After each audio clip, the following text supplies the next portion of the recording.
Assalomu alaykum, hurmatli televizor biz bu haqda Turkiya Hacettepe Üniversitesi Tarix Fakültesi o'qituvchisi, shunday strategiya mutaxassisi doktor Erkin Akram bilan suhbat olib boramiz. O'zi hozir Anqarada telefonimizda. Assalomu alaykum. Aleyküm vesselam. Doktor, oldi bilan ziyoratimizni qabul qilganingiz uchun ko'p rahmat aytamiz. Men rahmat aytaman. Doktor, oldi bilan bugun bir qancha savolim bor. Inshaalloh qisqa qilib javob berishga tirishaylik. Oldi bilan bu Reyna qatilininki aniqlanib oxirida tutilgan bo'ldi tirik holatda. Bu boshlanib bu vaqa yangi yil kechasi bo'lib ta hozirgacha nurg'unlagan bizga Uyg'urlarga qarshi harakatlar elib berilgan, axborotga qaralash elib berilgan bo'ldi. Oxirida bu tutilgandan keyin Uyg'urlar uf degan bo'ldi endi. Siz bu vaqaning boshlanishidan biz vaqaning bu shu o'tgan hafta oldida sizlar bilan suhbat elib borgandik, biz Uyg'urlar qanday ta'sir ko'rsatdi. Bu tutilgandan keyingi axborotlarga qarab bilganimda buningdan keyingi ahvollarda qandaq bir Uyg'urlarga bo'lgan bir vaziyat yuz berdi Turkiyada.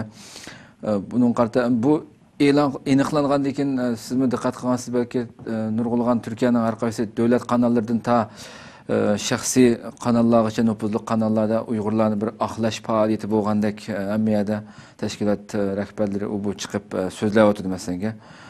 Buni Uyg'ur Türklerden hech qanday bir aloqasi yo'qligini isbotlanganligi haqida. Siz bu havoni qandaq kuzatdingiz, qandaq bir hissiyat qildingiz buni?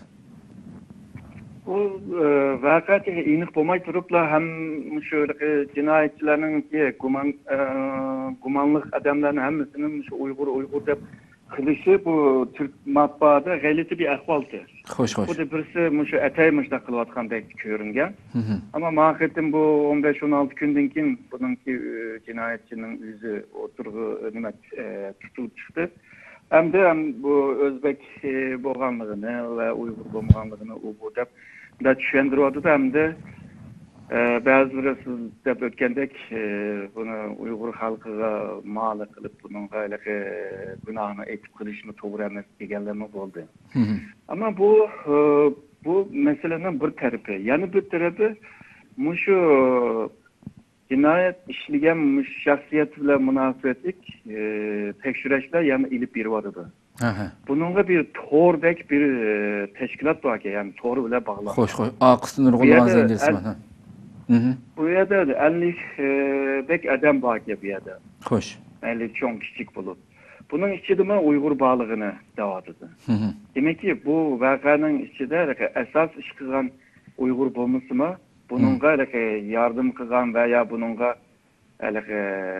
kollagan diyenlerin adamı Uygurluğa bağlılığını davadıdı. Hoş. Uygur emez hem de başka Türkistanlıkla mı bağımdı? Hoş. Geçenlerin boğandek, Afganistanlıkla boğandek. Şununda yani Uygurlar bundan kutlamaydı. Hep oylayma. Çünkü Türkiye hükümeti hazır burada akvallığa naiti çoğunla yerim. Yani Uygurları çoğun böyle bulanı Türkiye'ye yerleştirip kılıvarsak bulanı adamları bizimki memleketine urup selip kılıvadıdı depçi. Şununla bunun kim şu DAEŞ teşkilatka kayıtlıgan ya da bulavla münasebeti boğan Uygurlarını hem de ayırıp çıkmak hem de. Ayrıp çıkan için kandak kılmakçı o hakkında bir gap yok. Xitay tapşıramdı, ya Türkiye'nin tırmıksı olamdı, ya kandak kılıdı onu fıkılmaydandı. Şunu gerek Uygur emeske diyen boğsuma, yanıla çetişip kalkan Uygurlar boğaçka, bu Türklerin ki öz aldığı bir düşüncesi mi buluş mümkün. Hoş. Ama şu Cumhuriyet'in digendek terörünün ki milleti bulmaydı, dini bulmaydı, vatanı bulmaydı digendek aslında Türkiye'ye uğrup sağan bu Uygurlama ya da bununla yardım kılan Uygurlarına belki Uygur milleti ya da Türkistan digen zemin ve vatanına ekmek vermeyen haklar buluş mümkün. Hoş. Şu başka Uygurlarını hem de Türklerge düşündüğünde şu ular hem de Uygur dep oturup çıkmagan, ular Türkistan dep oturup çıkmagan dep düşündüş gerek buludu deyim hem de. Bu obrazını tüzdüş cette moyum dep oylayım hem de. Hoş. Har qanday bir milletning ishidan albatta hammasining yaxshi bo'lib ketishi, unda har xil fikrlardagi, har xil fikri o'zgarib ketgan insonlarning chiqishi bir tabiiy ahvol. Turkiyaning ichidan masalan ko'rdik ana Muşiyada tug'ilib o'sgan, cho'ng bo'lgan, har kuni terrorlik voqealarda anglab turamiz. Biroq millat shu millatning ichidan chiqib qolganligi uchun umumiy shaklda qarilinib bunday bir axborotlarda e'lon qilinmadi. Yana biz bundan keyingi masalan bizning millatning ichidan shunday bir sesiq almaning chiqib kelishi ehtimolligi yuqori ham baliqmi ancha-muncha axborotlarda bo'lgandek, shunday bo'lgan taqdirda sizcha bundan keyingi Turkiyadagi asosliq iqim bo'lgan, asosliq ko'p sonliqni egallayotgan Uyg'urlarning faoliyatiga, Uyg'urlarning da'vosiga zo'r darajada ta'sir ko'rsatmaydi deyalamdi. Bu vaqa shu psixologik jihatda ko'rsatdi manfiy bir ahvolda. Ama haqiqiy jihatdan, ya'ni rostchil jihatdan ko'rsatadigan ahvol burunda biz deb o'tdik. Shu Turkiya bilan Xitoy munosabati. Xo'sh. Keyingi zamonda shu Xitoy yangi İpek yo'lini taraqqiy qilaman deb Türkiye bilan mo'yin munosabatlarni qurishga tirishyapti. Xo'sh. Ya'ni birisi Türkiye bu g'arblar bilan bo'lgan munosabatidan to'paydi. Ya'ni yirik munosabatidan to'paydi. Xitoy va Rossiyadagi davlatlar bilan munosabatni taraqqiy qildiryapti. Shu o'tir sharqdagi masalalarni hal qilish uchun shu Xitoy va Ruslarninki qo'llashini qo'lga tushirishga tirishyapti. Bundan boshqa Türkiye Xitoydan mablag' silishini xohlayapti. Undan keyin texnikani ekspirishini xohlayapti. Ya'ni bunday yig'ib kelgan chaqda Turkiyaning milliy manfaat Uyg'urlarning manfaatidan ustun bo'lyapti. Xo'sh. Bunda bir paytda hamda Uyg'urlarningki tashkilotlarning faoliyatlarini bir cheklashninki ahvoli bo'ladi deb o'ylayman. Hamda Uyg'ur tashkilotlarning ba'zi faoliyatlarini cheklashga tirishadi deb o'ylayman. Xo'sh. Ama agarda faoliyatlar qonunliq bo'lsa, Turkiyaningki qonunga mos kelgan bo'lsa, balki buni to'sashmi tez. Fakat hozir Turkiyaning kona asos qonun tefi o'zgartiryapti, yengisi tefi chiqib bo'lmadi. Shu o'tkinchi vaqtda yana tayinlagan bir nima qonun yo'q hozir. Xo'sh. Aslında bor. Ama tayinib turib qildigan bo'lmagandan keyin mushu jarayonda bo'libmi Turkiyaningki alayda bir siyosiy hal vardı. Xo'sh. Bunda vaqtida hukumat bevas siyosatni o'zgartiradigan, qonunni o'zgartiradigan haqqi ega. Shuningdek, mushu o'tkinchi vaqtida Uyg'ur tashkilotlarini mushu qonunliq bo'lgan taqdirda balki ya tavsiye şekilde yani qilmanglar deydi. Ya da qilsanglar bo'lmaydi deydi. Ya da qilishinglarni ma'ni qildik deydi. Bizda bir cheklashninki bir ahvoli bor deb formulasini qilalaydi. Shuningga bu yil balki Xi Jinping'ninki Xitoy reisi Türkiye'nin ziyareti bo'lishi mumkin. Bu ziyoratdan evvel nurg'un meseleler hal bo'lish lozim. Mesela Xitoydagi Turkistonchilarni mushu bir taraf qilib bersang deyapti. Yapcandek ya da başka şu şahsiyetlerini qaytirib bersang deyapti. Bunga qarta biz mushu mablag' solimiz, o qilimiz, bu qilimiz deyapti. Ama bu qanday bo'ladi tefi yaxshi bilmaymiz endi. Xo'sh. Qanday bo'ladi, taraqqiyot qanday bo'ladi, buni endi oldimizdagi kunlarda ko'ramiz endi. Xo'sh.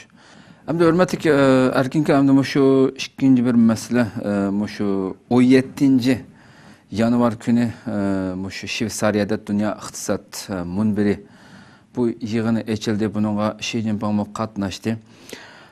Xi Jinping shu Xitoy raislarining ichida tunji bo'lib qatnashgan rais ekan hamda bu yig'inga. Oldindan men hamda bu yig'inda so'zlanganlarni deyishdan burun nima uchun masalan Xitoy ta hozirgacha tarixda tunji qatim qatnashgan rais Xi Jinping bo'ldi. Burun nima uchun qatnashtirilmagan Xitoy masalan? Mushaqti fikringizni aytsam. Burun bu yig'inga shu mutaxassislar keladi. Bo'lib shu iqtisodiy mutaxassislar keladi. Xitoydan. Onunla shu munosabatlik ba'zi ministrlarga keladi, bosh ministr keladi. Hozirgi bosh ministr Li Keqiang o'zi shu iqtisodningki mutaxassis. Aslında shu kelish lozimdi. Yani yig'inninki mazmuniga muvofiq. Ama bu da Xitoy hamda o'zininki ko'z qarashni bo'libmi shu dunyo siyosati, dunyo iqtisodi, tijorat shu jihatdan o'zini fikrini dunyoga to'ntish uchun Xi Jinping bevosita qatnashgan. İkincisi Xi Jinping şu yılınki ahırlarda küzde içildiğen partinin 19. kurultayda yeniden sayınıp çıkıdı. Hoş. Bu sayınışının aldı da özününki inovatını, namını çiftleş için bozma. Bunda jığınga katlaşıp dünyada özününki şu Xitay'ınki asas başlığı digenine közetmek için. Hoş. Elime Xitay hazırki hakimiyet işindeki Xi Jinping siyasi parti ve şundakla Ermenininki hukukunun şu çoğun hukukunu koluğa ilvagan. Ve bununla birlikte Milli Xavfsizlik Konseyi'ninki başlığı bu. Yani Xitay'ınki şu GH idarı bile akbarat idarının hemmisini bir tutaş özünün kolda tutvagan.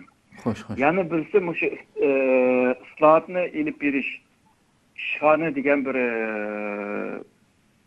teşkilatını kurdu, bir organ kurdu. Bu organlama bir şey. Bu küçük görüngen bunda bu teşkilat aslında şu merkezden en güven seviyedeki bir organgıcı hukuku yitirilen bunda bir organ bu. Hoş. Şunun gaylığı küçük emez. Yani bunda diyen maktada Xitayda kançilik hukuk boğan bolsa, kançilik çoğun hukuk boğan bolsa, hemisini Xi Jinping kolga ip boldu diyen. Hem de Xi Jinping bunda boğan ahvalda dünyayı mı Xitay'ınki hakiki lider men demekçi. Hem de hazır dünyada iktisatlar çekin vardı. Terakkiyatla terakkiyatları asılışı vardı. Olutmamış 2008'deki iktisadi krizden keyin dünyanınki iktisadını yaxşıya karab mağmayamadı. Bu peyttemde Xitay'ınki taşkı ticaretleri ya kalan bu iktisadi münasebetleri bağımsızları kendine çekiliyordu. Bu kendine çekiliş Xitay'daki iktisadi krizini yaratışka sebep olurdu. Hoş. Eğer de Xitay'da bir iktisadi kriz bulunsa, cemiyet karakterlik meselelerinin kimi krizi bulurdu. Bu eğer cemiyette bir kaylamkançılık olup gelse, Xitay'ınki hakimiyeti gibi ziyan verdiğin krizime çıkış mümkün. Doğru. Şununla Xitay eğer de ticaretini, iktisadını, eğer de terakkiyetini, güçünü güçlendirmegen takdirde, Xitay'ınki hakimiyetininki kanunluk bulup olmaganlığı mı sorakı tatılgan bir ahvalığa aylandı. Hoş. Doğru. Şununla bundan bir çoğun yığınlığa Xitay'ınki reisleri bivat oturga çıkmadıdır ve dünyanın ticaret kaydılarını, iktisadi münasebetlerin kaydılarını ve şundakla halkara münasebetlerin kaydılarını men koymayan davatıdır. Hoş. Yani bu kaydını men koymayın, sizler mangı fethilanlar dünyanın ki bu iktisadi ticari hareketini manga kılınlar ve hazırki toktap turvatkan bu globalleşmedeydi. Yani bu iktisatta, ticarette, ilimde, teknikyede, pen teknikyede globalleşme. Bu işini men ilip barmayan dep dünyaya bunu yakalavadı. Hoş. Şununla bu yığın hem de Xi Jinping için özününki siyasetini, göz karışını ve şundakla Xitay'ınki menfaatini halkara sahnede tekimi qoğdap kılış için özünü reklam kılışka bir zemin yani bir muhit yaratışka tırıştı. Hoş. Uzundan buyan, neçe aylardan buyan bu Trump'ın bugün vaziyet topshirib olgan Amerikada Donald Trump'niki Xitoy bilan tirkishib turayotganligi hammamiz shahid bo'lib turdik axborotlardan. Axir bugün vaziyet topshirib oldi. Bu vaziyet topshirib olishdan 2 kun burun 18 yanvar kunida Hong Kong kundalik xabarlar gazetida o'sha Donald Trump'niki axborot vositalariga Rossiyaga qartilgan iqtisodiy jazoni amaldan qoldirib, Xitoyning bir jungo siyosatini qo'llashni voz kechadiganligidan bishorat berganlik to'g'riliq bir maqola xabar e'lon qilingan bo'ldi. Buningga siz qanday qaraysiz? Bundaq bir uning yana bir masala Xitoy hech bir zaman ma'yun emasdan eng g'alaba qozongan bir tijoratchi Xitoyni Amerika bilan bevosita suhbat elib berishga bu qatim uni oldiga surganligi. Mushu masalaga qanday qaraysiz? Bu saylam vaqtida deyilgan gaplar balki mushu hokimiyat beshig'i kelgandan keyin o'zgarib qolgan ahvollar bor. Ama Trump mushundaq gapni deb, ondan keyin bu hokimiyat beshig'i kelgachga Xo'sh. ba'zi degan gaplarni amalga oshirish lozim. Mandaq degan vaqtida Rossiya bilan yaxshi munosabat qurishga tirishidi. Misolga hozirgi tashqi ishlar ministrininki nomzodi Rossiya bilan yaqinligi bor. Xo'sh. Ama qolgan misolga armiya meselesinde, xavfsizlik meselesinde, ondan keyin bu axborot yani istihbarat jihatdagi odamlar hammasi Xitoyni yaxshi ko'rmaydiganlar. Shuning bilan bunday bir ahvol chiqyapti. Trump shu hokimiyatning beshig'iga kelgandan keyin Rossiya bilan yaqinlashib, Xitoyni bir siyosiy yoki shu strategiya muasirga ilishga bir planlayotgan o'xshaydi. 1971'de Amerika Sovyetler İttifakı'na şu muasırga iliş için Xitoy bilan, yani Xitoy bu vaqtida Amerika bilan düşmandı. Ular strateji hamkorlikni quradi. Xo'sh. Hatta 79'da Sovyetler İttifakı Afganistan'a kirgan vaqtida armiya biz kirgan vaqtida Xitoy Amerika şu Afganistan'da Sovyetler İttifakı'na qarshi hamkorlik qildi.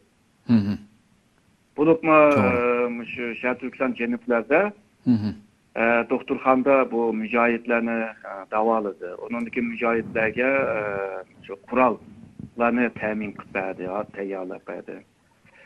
Pulunu başka bir devletler buldu. Bunda bir hamkorlik var. Hem de bugün eğer de Amerika Rusya ile hamkorlik qilib Xitoyni eğer de muasirlik aldırgan bolsa, bunu mu Rusya eğer de qabul qilgan bolsa, o vaqtida Trump'nınki bir Jungo degan siyasetinin bir ehmiyeti bo'ladi. Xo'sh. Bir Jungo deganninki ma'nosi shu. 1971'de Xitoy Xalq Cumhuriyetininki Birleşken Devletler'e kirish uchun Amerikanınki Xitoyga bergan bir va'da bu. Xo'sh. Yani dünyada birlik Xitoy hokimiyatini tanıymiz, o bo'lsa Xitoy Xalq Cumhuriyeti. Xo'sh. Tayvan'ı ikinci bir Xitoy devleti deb qabul qilmaymiz degan. Xo'sh. Bu 71'den beri devam kılvatıdı ve iki devletin arasında mı bu cette bulup mu Xitoyning iyilik hukuku meselesinde talaş tartış qilmagan. Ama Trump çıkmay turupla bunu talaş tartışınınki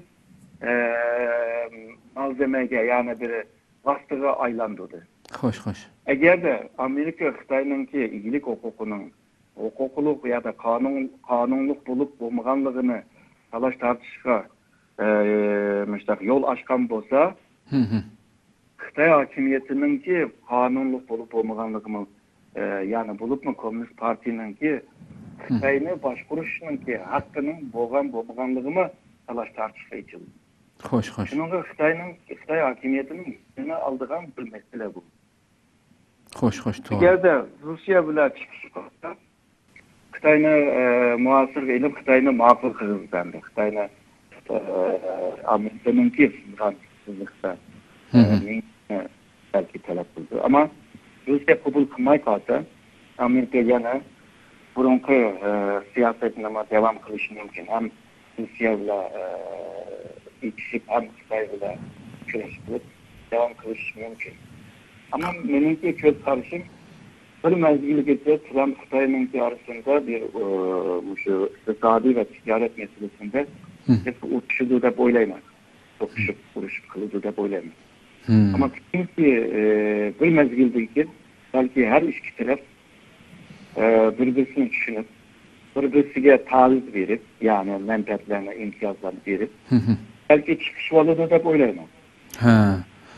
Yani bu axborotlardagi bir-biriga bo'lgan masalan bu Mush bir Xitoy siyosiy masala chiqqandan keyin Xitoyning tashqi ishlar ministrliklari darhol raddiya qaytarib, agarda Amerika bir Xitoy siyosatini qabul qilmasa, ikki davlat o'rtasida urush yuz beradiganligini tilga olishi, Trumpning ko'z yoshiga qaramaymiz degan gaplarni qilishi, hammasi bu uning keyin Amerikaning yana bir tarafdan qarasangiz F-35 aeroplanlarini Yaponiyadagi bazasiga o'rinlashtirib harakat holatiga keltirishi, bularning hammasi ham bir faqat nima deb ataymiz bularni? Bu şu 2000 yılından itibaren Amerika Asya'ya qaytish degan bir siyasetini ilib bordi. Xo'sh. 99'daki ahirki aylarda, 11. ayda o vaqtdagi Amerikan prezidenti Obama Xitoyga bir ziyorat qilgan. Ve bağlan ziyarette planlanan taleplerinin hiçbirisi amalga oshmadi. Xo'sh. Şununla Amerika hamda bu Xitoy bizi bilan do'st bo'lmaydi, bizga raqib ya da düşman bo'ldi. Ha. Deb şu 2000 yılında bu siyasetini o'zgartirdi. Yani Asya'ga qaytib, bizmi Asya devleti. Ha. Ondan keyin 2012-2013 yıllar arasında Amerika hükümeti olsun veya Amerika'nınki Army ministerlik olsun, Pentagon olsun. Bular bir qancha dokladni e'lon qildi. Bu doklad bo'lsa 2030gacha Xitoyni agarda shu biz o'ylagandek xalqaro tizimga, xalqaro sistemga aklamay qolsa, Amerikaningki yiqilib tushishi, cho'g'ilib ketishi tayyorli deydi. Ochiq oshkor deydi. Shunga Xitoyni muasirga ilish lozim deydi. Va shu yıldan beri Amerika şu Xitoyninki atrofida bo'libmi Osiyo Tinch okeanida bütün askeri kuchni, bu qurol, arplan va shu sun'iy hamra, sunning ostidagi kema, ustidagi kema, shularga eng ilg'or qurollarning %60'ını, yani Amerikaningki armiya kuchining %60'ını Asyaga yetkazdi. Xo'sh. Hozir bu F-35 olsun, buni A, B, C deb xillari var. Bularning hammasini asta shu rayonga yetkazadi. Xo'sh. Amerikaningki eng ilg'or radar sistemi bumi shu Osiyo Tinchlik okeanida. Misol Amerikaningki ishlab chiqargan hem tikuvchar hem urush arplani bo'lgan MV-22 degan arplanma Asyaga yerlashtirdi. Yani yig'ib kelgan chog'da Amerika şu soğuk jang vaqtida Avrupa'da yerleştirgen %60 ermi gücüne hazır Asya Tinch okeanida to'shiyotidir. Bu Obama'nın hükümetininki siyaseti. Hazırki yeni prezident Trump kelgandan keyin bu siyasetini devam kılamdı, kılmamdı. Belki bir mezgil bir miki buluş mümkün. Hoş. Ama keyinki zamanda belki yine şu siyasetini ilip aradı. Yani ticaret, iktisat, şu chetdeki münasebetlerini tarafı kıldırıp ama şu xavfsizlik meselesi kelgan chog'da, mutabiya meselesi kelgan chog'da Xitoyni yana shu muasirga ilish. Yani her iki kolunu işletish, bir kolu yumuşak, bir kolu qattiq. Yani Xitoyni ma'qul qilmoqchi. Deb o'ylayman men. Yani Trump'ninki ta şu Trump g'alaba qilganda, saylovni g'alaba qilgandan buyon nurg'un xalqaro axborotlarda mutaxassislarningki suhbat programmalari qarasa, Trumpning yani nima ish qilganligini belgilanmaydigan darajada aynan bir odam ekanligi tuyuqsizlam hech kim o'ylamagan yerdan bir gapni chiqariblam shunday bir jiddiy shaklda bir ish qilib o'tadiganlikdan iborat har xil mulohazalar o'ttirib qo'yildi. Sizce shundaq xususiyati bilan Xitoy bilan shundaq tirkishish, uningki ichki kabinetdagi atrofidagi odamlarning ko'pinchisi Xitoyga qarshi insonlardan to'plandi hozir hamda. Shundaq bir vaziyatda kelgusida mana Xitoy bilan bir amaliy bir urushga kirib qolish ehtimoli, chunki nurg'un analizlarda Trump kelgandan keyin cho'qim dunyoda bir cho'ng bir urush, mayli qaysi davlatlardan bo'lsin, bir urush cho'qim bo'ldi deb qarayotganlar ko'p hamda. Xitoy bilan shunday bir urush bo'lib qolish ehtimoli qanchalik sizcha? Menimce pek töven. Hem de hazırki vaziyetki kargan çağda. Eğer bugün vaziyetli ciddileşip kalsa, bir devletin ki kılıp kalmaslığı, yani bir devletin yıkılmaslığı degendek aşında bir menfaatine takışıp kalmakta da canı onundakin başlaydı. Hoş. Hem de bu Trump'ın üzümü bu ticaretçi bu başta ve ticaretçilerin canını ağlamaydı. Şununla Amerika Xitay bilen Trump'ın vaxtında bir can içişini pek planlamaydı da oylayman. Ama şu rayondaki küçük devletler var Xitay bilen geliştirganda. Hoş. Şu devletler Xitay'ın arasında ziddiyet çıkarsa Amerika şu küçük devletlerine kollap belki onun da mı çoğarak yardımlarına kılış mümkün. Yani başka devletinki koluyla Xitay bilen can kılışınki ihtimal var. Ama bu mu töven bir ihtimal. Amerika'nın ki məqsədi hazırki küçüğüyle Xitay'a bisim işirdi. Ve bu bisimden aslında Xitay'ını Amerika'nın kurgan halkara tüzüm ve sistemge maske sonunda bunu halaydı Amerika. Hoş. Olsa Xitay hakimiyeti demokrasileşse tekimi yakşılaydı. Ama Xitay'ını çuğuytiş, Xitay'ını rıkıtütiş, şundakla bu dünyanın ki nüfusunun ki 5'te 1'inin teşkil kılgan bunda bir bazanı yoktu koyuş, bu Amerikalıklarının kıldığan iş emez. Şunaşka iki devlet yüz yüze gelip Türkiye hükümetinde bir canga kırmaydı dep oylayman. Hoş. Köptün köp rahmet nayet yaxşı içip adınız rahmet sizge. Ziyaretimizi kubul kılın. Ben rahmet eyledim. Rahmet. Allah razı olsun.